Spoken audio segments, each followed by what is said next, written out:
ముసలాల పింఛన్ల గతి లేవరా నాయన అంటే తులం బంగారం కడిపోతున్నావు. ఇప్పుడు మూసినది మొత్తం తేడా చేసుకొచ్చిందా, కడుక్కొచ్చిందా సర్ఫ్ ఎక్సెల్ వేసి?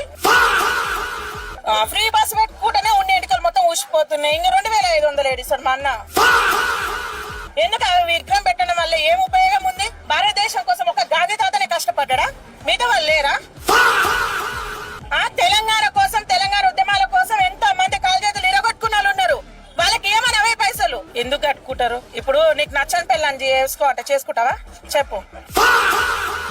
ఇప్పుడు నాకు నచ్చింది ఓ పిల్ల చేసుకోతా అమ్మే అంటే నువ్వు చేసుకుంటా, నాకు నచ్చలే నేను చేసుకోను అంటావు. ఎందుకంటే అది నీ ఇష్టం కాబట్టి.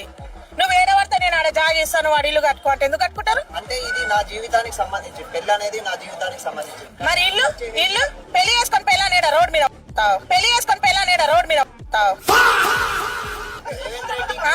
నేను ఇంగ్లీష్ లోనే చెప్తలేను తమ్మి, నాకు తెలియవచ్చు. నేను చెప్పేది కూడా అదే.